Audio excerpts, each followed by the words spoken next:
Bismillahirrahmanirrahim. Assalamualaikum warahmatullahi wabarakatuh, tuan dan puan, rakan-rakan yang saya hormati sekalian. Jadi sekali lagi saya ucapkan Alhamdulillah, Assalamualaikum, selamat pagi. Dan hari ini kita sekali lagi dapat bersama-sama. Jadi sekiranya tuan dan puan dapat notifikasi, dapat masuk dan menyertai sesi kali ini, saya ucapkan selamat datang. Dan hari ini merupakan saya keluarkan satu siri baru, untuk FB Live ini, dan saya jangkakan ada 10 siri untuk tajuk ini. Jadi kita akan susunkan insya-Allah. Jadi kepada tuan dan puan, sekali lagi saya ucapkan terima kasih, selamat datang, dan kepada rakan-rakan yang sentiasa memberi sokongan, tak kira sama ada tuan dan puan menonton secara live ataupun tuan dan puan menonton secara rebroadcast, dan kemungkinan sebahagian besar daripada tuan dan puan menonton di channel yang lain, di platform YouTube. Jadi saya juga ucapkan terima kasih kepada rakan-rakan. Channel YouTube hari ini saya memerlukan 5 orang lagi untuk dapat 300 subscriber. Jadilah jadi untuk itu tuan dan puan, sesi video yang saya siarkan berbentuk orang kata perkongsian dan juga perbincangan dalam konteks pengurusan hal bersyarikat, dan ia lebih sesuai kepada tuan dan puan yang memang membangunkan perusahaan sendiri, membuka syarikat sendiri, dan mungkin tuan dan puan sendiri merupakan pemegang saham dalam syarikat tersebut dan juga pengarah, dan juga secara langsung melantik diri sendiri sebagai CEO syarikat yang tuan dan puan bangunkan itu. Jadi keadaan itu mungkin berbeza dari satu dengan yang lain. Jadi untuk itu saya mengambil kesempatan supaya ada perkara-perkara ataupun pengalaman-pengalaman yang terdahulu dapat ditinggalkan jejaknya. Jadi tuan dan puan akan menemuinya sama ada di channel YouTube Nur Aminah Omar ataupun di FB page sekarang yang aktif, iaitu Live Track Learning Resources. Di platform ini saya sasarkan untuk meneruskan beberapa konten dan perkongsian yang akan disusunkan dari masa ke semasa. Jadi hari ini adalah siri yang baru, yang saya dah susunkan untuk insya-Allah untuk 10 siri yang akan datang. Jadi konsep perbincangannya lebih kepada kita melihat daripada perspektif bagaimana kalau kita menjadi seorang CEO yang membuka syarikat kita sendiri dan kemudian kita membangunkan bisnesnya, Jadi saya yakin keadaan ini sebenarnya memerlukan ramai di antara kita memerlukan satu energi, satu tenaga, satu energi, dan juga satu kebolehan untuk kita menyusun atur semua perkara. Jadi kebanyakannya di luar sana tuan dan puan, ramai usahawan terutamanya apabila mereka memulakan perniagaan, memulakannya dan membuka syarikat.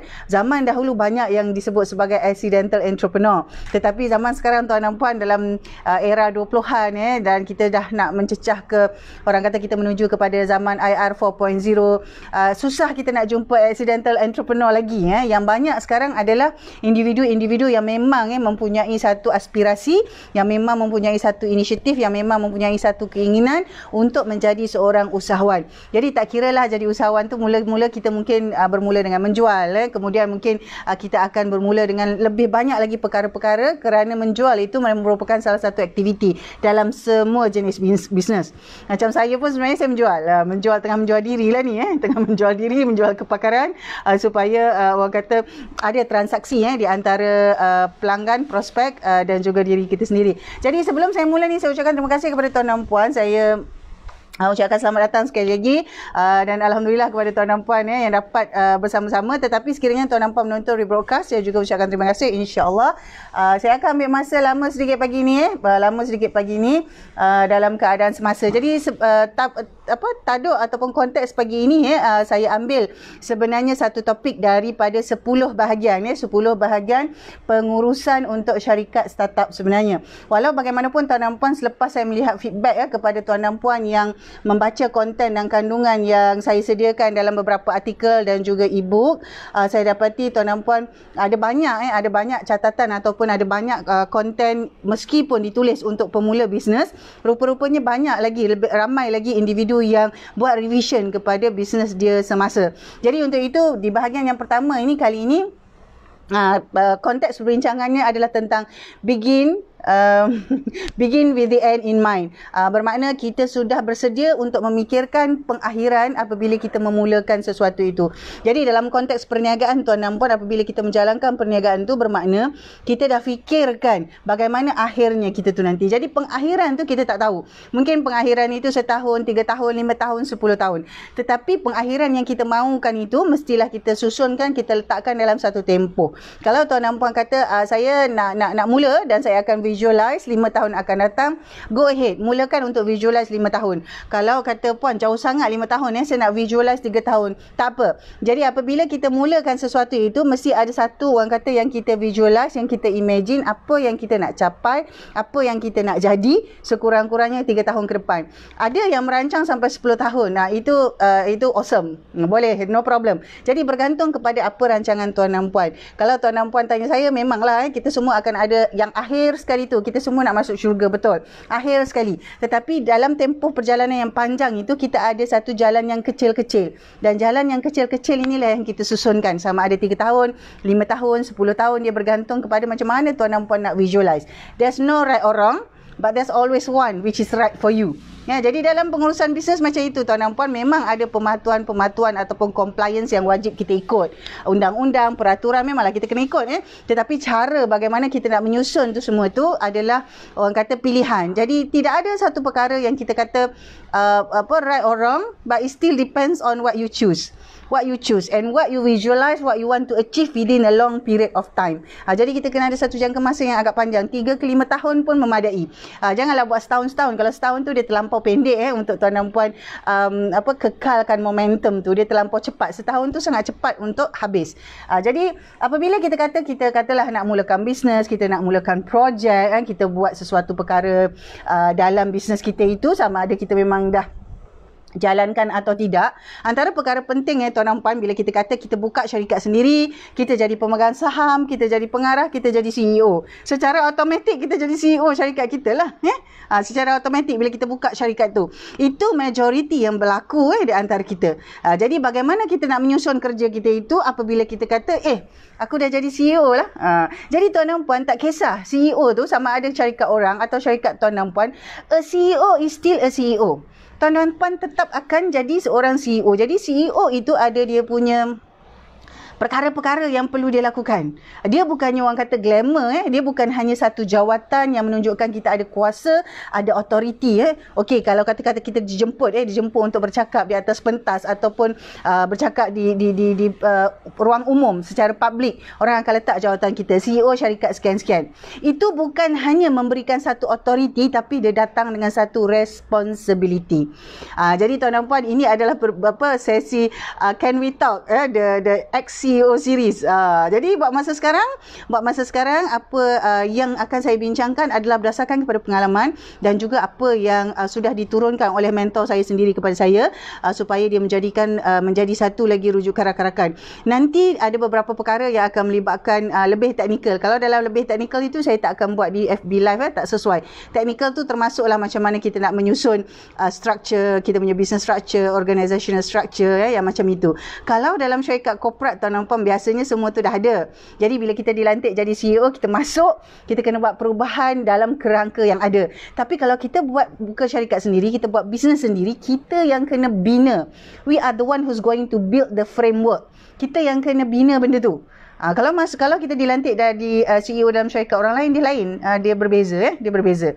Walau bagaimanapun kita akan bincangkan kerana kita ada 10 siri dalam Can We Talk, the ex-CEO series ni. Jadi kita akan ada banyak perkara-perkara yang itu. Jadi saya harap ia akan dan saya yakin ia akan memberi sedikit sebanyak gambaran kepada tuan dan puan yang terutamanya tidak mempunyai corporate background. Macam saya tak ada corporate background, tapi saya ada mentor. Saya ada 3 orang mentor yang sebenarnya ada corporate background, yang memberi bimbingan dan tunjuk ajar dari masa ke semasa untuk menjalankan tugas sebagai seorang CEO untuk syarikat dengan saiz yang saiz bukan saiz besar, maksudnya untuk saiz yang kecil, untuk perniagaan small business. Alright. Okey, jadi antara yang pertama sekali tuan dan puan, kita sendiri kena susunkan kerja kita. Bila kita jadi CEO tuan dan puan, kita jangan lupa kalau kita jadi CEO sebuah syarikat, kita ada tanggungjawab lain. Contoh, kita sebagai individu mungkin kita adalah seorang Pastinya kita adalah seorang anak kepada ibu bapa. Pastinya kita ini ada adik-beradik. Mungkin kita ni kakak, mungkin kita ni abang, mungkin kita ni adik. Dan mungkin kita ni juga adalah mempunyai pasangan. Jadi kita ada satu lagi tanggungjawab sebagai seorang isteri atau sebagai seorang suami dan seumpamanya. Jadi jangan dilupakan yang itu. Jadi meskipun kita kata kita menjadi orang yang paling tinggi dalam organisasi, iaitu CEO yang ada kuasa besar dalam syarikat itu, jangan lupa kita ada banyak lagi tanggungjawab lain. Jadi yang itu yang pertama sekali, kita mesti dapat boleh nak susunkan tugas kita tu. Susunkan, asingkan yang mana satu kerja-kerja kita yang melibatkan CEO tu, dan satu lagi yang mana kerja-kerja yang melibatkan peribadi tanggungjawab kita tu tadi. Janganlah kat rumah menjadi CEO juga kan. Bercakap dengan mak bapak pun macam CEO juga. Jadi itu nampak dah tak kena, dah tak kena. Jadi yang kedua, Tuan Puan, apabila kita kata kita mengambil staff, kita mengambil pekerja, kita ada tim. Jadi perlu diuruskan semua ini dengan cara yang betul, dengan cara yang bersesuaian dengan skala bisnes dan juga struktur syarikat kita itu, supaya dia dapat support apa yang kita nak capai 5 tahun tu tadi. Apa yang kita nak capai lah 3, 5, 10 tahun tu, apa yang kita nak capai, perkembangan dan susunan kita bila ambil staff tu tadi mesti menyokong kepada objektif-objektif yang itu. Jadi ini namanya bila kita penting, bila kita mula dan kita tahu apa hujungnya tu. Jadi senang, kita lebih mudah jelas untuk kita susunkan, walaupun kerja-kerja tu memanglah tak senang, tetapi lebih mudah bila kita ada clarity what we want to be, where we want to go, what we want to achieve within the next 3, 5 or 10 years. Yang itu. Jadi apabila kita memahami keadaan itu dengan secara tidak langsung, Tuan Puan, kita akan memahami tugas kita. Kita punya job scope sebagai CEO. Kalau kita punya structure syarikat dengan C-suite, kalau kita ni CEO, maksudnya kita dah susun structure syarikat kita dengan style C-suite. Maksudnya kita ada CFO, kita ada COO, kita ada CMO, CTO, bergantung kepada jenis bisnes Tuan Puan, dan maka Tuan Puan akan ada tim dengan jawatan-jawatan the C-suite level. Ada setengah rakan-rakan saya, walaupun dia tu sebenarnya fungsinya CEO syarikat, tetapi dia susun struktur syarikat dia tidak dengan C-suite. Dia lantik diri dia sebagai managing director, yang mana sebenarnya kuasa tertinggi juga dalam syarikat, dan kemudian menyusun tim kanan, pengurusan kanan dia dengan taraf manager. Dia susunkan begitu. Jadi dia tak ada salah ke betul, tak ada, Tuan Puan. Dia adalah bagaimana kita menyusun struktur syarikat kita tu. Ada pula setengah syarikat dia akan menyusun dengan susunan C-suite level, tapi pada masa yang sama dia ada susunan presiden, dia ada lantikan sebagai presiden dalam syarikat, vice president, yang dia macam tu. Jadi itu bergantung kepada apa tadi, what do you want to achieve at the end tu tadi. Dia bergantung kepada tu, Tuan Puan. Jadi different. You may have something different that you want to begin with. Jadi kadang-kadang kita kata dia buat macam ni, dia buat macam tu, nak tiru. Dia kadang-kadang nak tiru ni tak boleh tiru sebab dia berbeza-beza. Tujuan dia, aspirasi dia, objektif dia memang objektif bisnes nak buat untung. Tetapi kita ada satu aspirasi yang kita nak bawa dengan pergerakan bisnes kita tu tadi. Antara yang menyebabkan CEO becomes a real CEO when the person has an aspiration. Dia ada benda tu. Walaupun Tuan Puan dia jadi CEO dalam syarikat orang ke, syarikat dia sendiri ke, dia akan berbeza. Dia akan berbeza kerana dia ada satu aspirasi yang dibawa. Aspirasi ni tak berubah, Tuan Puan. Cuma cara bagaimana dia buat tu yang berubah. Jadi kadang-kadang dia memang sekarang sebelum ni dia CEO, sekarang dia bukan CEO, tetapi dia masih ada karisma tu, dia ada authority tu kerana aspirasi yang sangat kuat tu tadi. Dan ke mana-mana dia pergi, orang tengok dia, orang tahu apa aspirasi dia. Walaupun dia tak jadi lagi, dia bukan lagi seorang CEO dalam syarikat, mungkin mereka dah bertukar jawatan ataupun bertukar kerjaya. Ramai juga Tuan Puan orang bisnes yang jadi ahli politik. Jadi karisma dia tu, autoriti dia tu masih ada kerana aspirasi dia itu. Bukan kerana dia tu hanya jawatan dia CEO, bukan. Jadi Tuan Puan, kalau Tuan Puan merupakan seorang CEO, find the true purpose of yourself. CEO itu adalah hanya satu jawatan, Tuan Puan, adalah hanya satu, orang kata, laluan untuk kita mencapai apa yang kita mahu capai. Kita boleh capai dengan banyak cara, tetapi kita kata kita tahu untuk mencapai apa yang kita nak 3, 5, 10 tahun ini hanya boleh dibuat apabila kita jadi CEO syarikat. So be it, kita buat. Mudah saja Tuan Puan, nak jadi CEO mudah saja. Buka syarikat, lantik diri sendiri jadi CEO, tak ada masalah. Tetapi yang menjadi betul-betul kita kata the real CEO ini adalah apabila individu itu ada aspirasi dalam hidup dia. aspirasi benda yang besar. Jadi dalam sesi kali ni saya tak nak bercakap tentang aspirasi, kita akan bincang dalam sesi yang lain, tapi pagi ni lebih kepada tentang begins with the end in mind. Apabila kita nak buat tu, kita jadi CEO syarikat tu, kita mesti ada satu orang kata sasaran apa yang kita nak capai 3, 5, 10 tahun akan datang. Jadi tuan dan puan, apakah kita ni akan jadi sepanjang hayat kita seorang CEO? Kalau tuan dan puan tanya saya tidak ada jawatan CEO. Tetapi saya masih lagi memegang aspirasi sebagai seorang CEO. Jadi itu yang membezakannya tuan dan puan. Ada setengah individu dia merasakan bahawa dia perlu ada jawatan itu supaya baru dia boleh fikir, baru dia boleh ada authority jadi macam CEO. Jadi ini semua tak ada betul yang salah, dia bergantung pada tuan dan puan. Tapi tuan dan puan pun mesti pelik juga kan. Takkanlah asyik jadi CEO lagi. So what's next? Katalah jadi CEO sampai 50 tahun, what's next? CEO 30 tahun, what's next? Jadi apa sebenarnya? Apa sebenarnya? Adakah ia hanya sebagai satu jawatan ataupun sebenarnya dia merupakan satu jalan, satu cara untuk kita mencapai satu aspirasi yang lebih besar? Okey. Jadi saya dah sebutkan tadi bila kita kata kita dah faham job scope kita sebagai CEO, maka kita pun akan dapat memahami, dapat menyusun skop-skop kerja yang diperlukan dalam struktur organisasi syarikat bisnes kita tu tadi. Jadi kalau kita punya structure tu kita kata ada ada C-suite level, lepas tu mungkin ada managerial level, mungkin ada orang kata executive office punya macam mana. Jadi semua tu kita akan susunkan. Jadi dengan mengetahui skop-skop kerja ini, salah satu bendanya adalah perkara yang penting untuk kita sebagai seorang CEO faham perkara ni. Betul lah tu, bahagian HR yang akan buat kan. Tetapi kita sebagai CEO, kita kena faham skop-skop kerja yang ada dalam syarikat kita. Jadi bila kita faham skop kerja, okey, skop kerja unit ni apa? Okey, dia ada berapa? 3 orang. Rasanya ni tak cukup 3 orang, dia kena ada 5 orang. Contoh. Okey, unit apa? Department apa? Sales and marketing. Okey, skop kerja dia macam ni, alright. Okey, dia punya KPI macam ni. Okey, dia perlukan banyak ni bajet, dia perlukan banyak ni orang, dia perlu banyak ni mesin. Jadi kita akan memahami itu dengan lebih baik. Jadi ramai kadang-kadang tuan dan puan kita jadi CEO tapi kita tak faham macam mana portfolio ataupun macam mana cara department sales and marketing buat kerja. Jadi dia tidak jive ataupun kita kata kita tak akan dapat mengemudi, kita tak akan dapat membawa syarikat kita itu kepada apa yang kita nak capai hujung tu. Jadi kita kena tahu apa yang kita nak capai hujung tu. Jadi satu hari nanti tuan dan puan mesti dapat bayangkan syarikat tu jadi macam mana. Diri tuan dan puan sendiri sebagai CEO tu jadi macam mana. 3 tahun, 5 tahun, 10 tahun, 15 tahun, 20 tahun, jadi macam mana? Jadi apakah perkara-perkara itu memerlukan satu evolusi? Apakah perkara-perkara itu memerlukan satu perubahan? Jadi menjadi CEO ini bukanlah satu orang kata posisi yang kita kata glamour sahaja, tetapi dia datang dengan responsibility. Berat tuan dan puan dengan responsibility. Jadi walaupun saya sampaikan dalam keadaan senyum dan santai, kerana saya kalau boleh saya tak nak terlalu serius bila kita bercakap dalam sesi begini, biarlah dia lebih tenang, lebih selesa.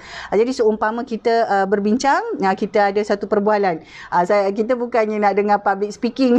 Jadi saya tak buat public speaking. Nanti kalau saya ada diberikan peluang duduk atas stage untuk public speaking, itu lain. Jadi biarlah perbincangan kita itu lebih berbentuk orang kata praktikal, yang tuan dan puan pun dapat follow sikit-sikit tuan dan puan mana-mana yang baik.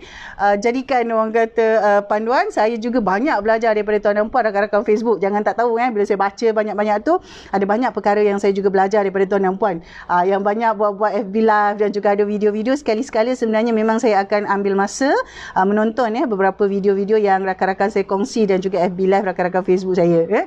Alright. Jadi seterusnya apabila kita kata kita nak berkembang, kita jadi CEO, apa rancangan? Adakah syarikat kita itu akan mula mengambil partner-partner baru? Apakah syarikat kita itu akan mula mengambil talent-talent yang lebih profesional? Jadi semua itulah yang kita rancangkan, yang kita nak susun dalam syarikat kita. Dah namanya CEO. Dah namanya tu CEO, pemegang saham, pengarah CEO, bermakna kita mempunyai satu kuasa yang paling besar dalam syarikat. Jadi kalau kita tidak dapat nak bayangkan 3 tahun, 5 tahun, 10 tahun akan datang macam mana rupa syarikat kita, macam mana rupa kita, jadi dia jadi susah nanti tuan dan puan nak bergerak. Tuan dan puan cuma akan buat sajalah, follow the flow orang kata. Yang mana keadaan itu adalah tidak sesuai. Tidak sesuai lagi kalau kita nak menuju era IR 4.0 ni, dah tak boleh dah. Dah tak boleh tuan dan puan. Jadi insya-Allah kita ambil ni hari ni, kita mulakan hari ni dengan review semula apa rancangan kita sebagai CEO kepada syarikat kita. Apa rancangan kita sebagai CEO untuk diri kita sendiri. Jadi kita kena ada dua set. Ada dua set perancangan yang kita bawakan yang kita nak susunkan. Jadi CEO ni dia bukan hanya satu jawatan yang kita kata untuk populariti ataupun untuk menunjukkan autoriti semata-mata, tetapi dia sebenarnya memerlukan satu perkara yang kita buat ada impact. Dan impact ini hanya datang bila kita ada aspirasi. Tuan dan puan, find your aspiration. Find one. Jadi kadang-kadang kita nak cari itu lama tuan dan puan. Kita kena jumpa ramai orang, kita baca banyak buku, kita dengar banyak story, kita baca banyak biografi. Tuan dan puan, antara salah satu perkara yang tuan dan puan boleh buat untuk betul-betul tahu apa aspirasi tuan dan puan adalah dengan membaca banyak biografi dan autobiografi. Baca apa orang kata sejarah individu-individu tertentu itu, dia biasanya biografi itu ditulis oleh penulis lain. Kalau autobiografi itu ditulis sendiri oleh individu itu. Bacalah. Walaupun ringkas ke sikit ke moe-moe ke apa tu semua baca, dan tuan nampak akan nampak bagaimana setiap individu ini mempunyai satu aspirasi dalam hidup dia yang menyebabkan dia hidup walaupun tak ada jawatan. Jadi CEO ini sebenarnya adalah individu yang paling perlu ada satu aspirasi yang besar dalam hidup dia, yang mana dia boleh lead company dia tu. Aspirasi inilah juga yang menjadikan tuan dan puan orang bisnes ini terus, walaupun dia tutup bisnes ke, dia tutup company ke, dia rugi ke, dia down ke, macam mana sekalipun, aspirasi inilah yang menjadikan dia naik semula. Tak kira lah dia naik macam mana kan. Dia naik sikit, dia naik banyak, dia naik pelan-pelan, dia merangkak ke, dia berjalan, dia berlari, tetapi dia tetap, walaupun dia tidak lagi berada dalam bisnes yang sama, mereka masih lagi menjalankan bisnes. Itu sebenarnya yang kita kata aspirasi orang tu yang menyebabkan dia teruk macam mana pun. Dia dalam keadaan macam mana pun, dia terpaksa tutup syarikat lah, dia terpaksa buang orang lah, dia terpaksa apa yang dia perlu buat itu, maka itulah perkara-perkara di antaranya yang menjadikan dia antara individu yang kita sebut sebagai individu yang ada aspirasi besar. Kalau tuan dan puan ada masa, bacalah buku-buku yang biografi. Contoh macam, kalau tak ada, tuan dan puan cari. Kalau macam buku-buku yang ditulis sendiri ataupun orang kata rakaman-rakaman interview individu-individu seperti macam Richard Branson.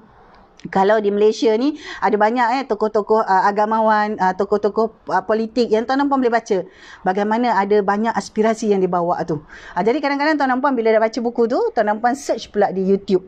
Dengar macam mana cara dia cakap menyampaikan aspirasi tu. Waktu dia cakap tu tuan dan puan akan nampak lah. Akan nampak bagaimana cara dia berfikir, bagaimana cara dia berkomunikasi dengan orang, bagaimana karisma dia. Dan daripada situ tuan dan puan, kita sendiri sebagai seorang CEO untuk syarikat kita akan dapat mencari aspirasi kita yang sebenar yang kita nak bawa tu tadi. Memang syarikat kita ada misi visi. Di sebalik itu tuan dan puan, sebenarnya individu tu, CEO tu sendiri, apa aspirasi dia. Dan bila dia ada aspirasi tu tuan dan puan, benda tu adalah satu perkara yang besar. Aspirasi ini bukan cita-cita. Aspirasi ini adalah satu perkara yang besar yang menyebabkan kita takut. Kerana kita nak buat satu benda besar. Bila kita takut, kita tahu kita tak boleh buat seorang-seorang. Bila kita tak boleh buat seorang-seorang, kita tahu kita kena ada team, kita kena collaborate, kita kena ada coalition, kita kena ada joint venture, kita kena ada orang kata partnership. Semua tu baru kita akan tahu yang mana satu atau macam mana kita nak jalan. Kadang-kadang mungkin kita tak ada team, tapi kita banyak collaboration. Ataupun kita banyak collaborative partner, ataupun kita ada banyak coalition yang kita buat untuk mencapai satu-satu objektif. Jadi dia tak semestinya, itu saya sebut tadi tuan dan puan, aspirasi ini untuk seorang CEO tidak hanya semata-mata kerana dia ada syarikat, tidak.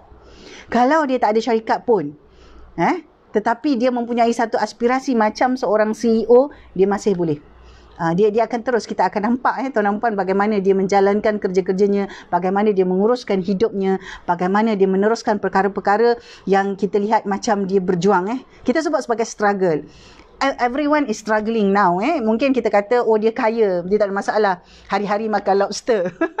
Kita masa PKP hari-hari makan telur goreng ataupun sardin pun mahal. Mungkin kita kata kita makan telur goreng. Ikan masin pun mahal tuan dan puan.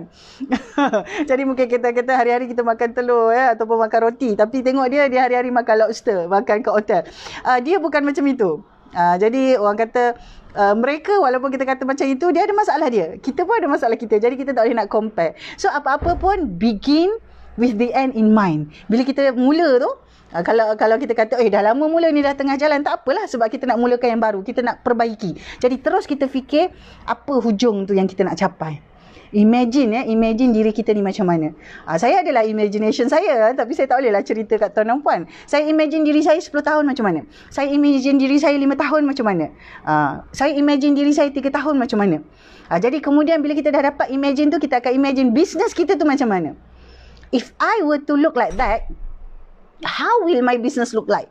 Dia akan jadi macam itu. Jadi bila kita dapat imagine tu tuan dan puan, barulah kita kata kita lebih mudah untuk menjalankannya. Kita ada clarity dalam apa yang kita buat. So kita rancang bisnes kita sediakan financial forecast kan. Kita sediakan budget, kita review structure bisnes kita.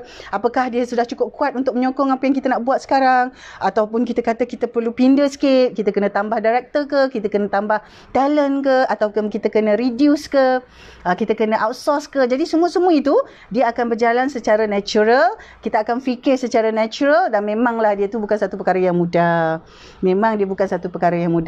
Jadi bila kita kata kita ada hala tuju, kita tahu macam mana nak bawa syarikat kita tu, insya-Allah kita akan jumpa jalannya. You will find when you seek. Kita akan jumpa bila kita cari. Jadi kita kata susahlah nak cari partner, kita kena cari baru kita jumpa. Bila cari tak jumpa, cari ambil salah pula, cari tak betul, tak apalah. Tapi selagi kita cari, kita akan jumpa. So seek, you will find. Cari dan kita akan jumpa. Dan tuan dan puan, sebagai orang kata CEO sebuah syarikat, tuan dan puan, setiap individu, setiap CEO dia ada kepuasan diri masing-masing. They have their own satisfaction in doing their job as a CEO. Tetapi tuan dan puan, kita juga perlu review lah. Kalau kita kata kita 10 tahun, 20 tahun jadi CEO, apakah kita masih jadi seorang CEO yang sama? Ataupun kita kata kita memang dah berevolusi sebagaimana perubahan yang berlaku. Kita pun dah nak menuju, bukanlah nak menuju, kita sama-sama perlu menuju kepada IR 4.0 ni tadi. Maka kita sebagai CEO pun sebenarnya perlu berevolusi. Kita tak boleh lagi duduk dalam keadaan IR 1.0, 2.0, 3.0. Tak boleh juga, sebab orang lain semua dah move ke depan. Jadi kita ni CEO yang bagaimana? Jadi tuan dan puan, sekiranya tuan dan puan tak ada syarikat sekalipun, tuan dan puan, katalah tuan dan puan buat bisnes dengan Lesen Enterprise pun, tak apa. Set your mind as if you are a CEO of your life. CEO ni kalau dalam satu organisasi adalah seorang individu yang mempunyai satu kuasa yang paling tinggi, kuasa membuat keputusan dari segi operasional yang paling tinggi. Tapi sebenarnya pemilik syarikat tu sebenarnya yang memegang saham. Jadi kalau tuan dan puan memang CEO, memang pengarah, memang pemegang saham, seolah-olahnya you are the ultimate power in the organisation. Jadi how do you maneuver, how do you navigate your power within the structure of your company is very important. So it's no point of having the position, no point having the title of a CEO if you are not navigating your power within the structure well. So jadi tuan dan puan, bercakap sebagai CEO ni macam seronok sikit macam seronok kan tuan dan puan, kita jadi CEO syarikat. Tetapi sebenarnya perkara-perkara ini datang dengan banyak cabaran dan responsibility, termasuklah satisfactionnya. Kepuasan itu akan datang bersama. Kepuasan ini mungkin datang dari segi duit, mungkin kepuasan ini datang daripada hasil kerja kita tadi, dan kepuasan ini mungkin datang daripada impact yang kita tinggalkan kepada orang. Jadi tuan dan puan, sudah tiba masanya sebagai CEO, kita tidak hanya fokus kepada pembangunan syarikat semata-mata, tetapi kepada pembangunan manusia, orang dalam syarikat kita, dan juga pembangunan manusia di sekitar kita, termasuklah kita punya stakeholders, termasuk seperti orang kata pelanggan kita, komuniti, masyarakat dan keseluruhannya. Jadi untuk itu tuan dan puan, sekali lagi hari ini adalah siri yang pertama, Can We Talk, the ex-CEO series. Jadi untuk itu tuan dan puan, semoga perjalanan tuan dan puan sebagai seorang CEO syarikat, orang kata, dapat mencapai satu tahap yang tuan dan puan sudah sasarkan, dan kita sasarkan lagi satu tahap untuk tahun 2021 sehinggalah 2023. 2021 hingga 2023 sekurang-kurangnya 3 tahun, marilah kita sama-sama set, kita capai satu perkara. Kerana jadi seorang CEO ini bukan hanya satu jawatan sahaja, dia datang dengan satu orang kata tanggungjawab dan tugas yang besar. Hanya CEO yang dengan ada satu aspirasi yang dia bawa dalam hidup dia itu membolehkan dia sentiasa hidup, dia sentiasa berautoriti sebagai CEO meskipun dia tidak memegang jawatan sebagai CEO. Dia punya karisma, dia punya autoriti, dia punya orang kata impact yang dia nak bawa kepada orang-orang di sekelilingnya menyebabkan dia sentiasa dilihat sebagai seorang yang tertinggi dalam hidup dia, dalam organisasi dia ataupun dalam apa-apa yang dilakukan. Jadi untuk itu sekali lagi saya ucapkan terima kasih tuan dan puan. Kali ini saya memang mengambil masa sedikit lama. Sesi kali ini 30 minit. Jadi insya-Allah kita akan ada lagi next series for Can We Talk, the ex-CEO series ini, insya-Allah dia akan berkisar tentang orang kata perkara-perkara yang melibatkan tugas-tugas ataupun orang kata cabaran-cabaran serta perkara yang kita buat itu sebagai seorang CEO. Dia bukan benda yang dalam buku tuan dan puan. Kalau dalam buku tuan dan puan boleh baca. Kalau dalam buku tuan dan puan boleh Google input ataupun maklumat tentang CEO. Tetapi perbincangan yang saya bawakan adalah dalam konteks praktikal di mana tuan dan puan sendiri buka syarikat, buat bisnes tu, lantik diri sendiri, memang diri sendiri jadi pemegang saham, diri sendiri jadi pengarah dan diri sendiri jadi CEO. Tapi nanti video akan datang saya akan kongsikan kerana dia ada dua bahagian. Sama ada tuan dan puan bermula benar-benar sendiri atau tuan dan puan sebenarnya ada support di belakang yang menyebabkan tuan dan puan ada unfair advantage berbanding dengan CEO syarikat yang lain. Jadi untuk itu saya ucapkan terima kasih tuan dan puan.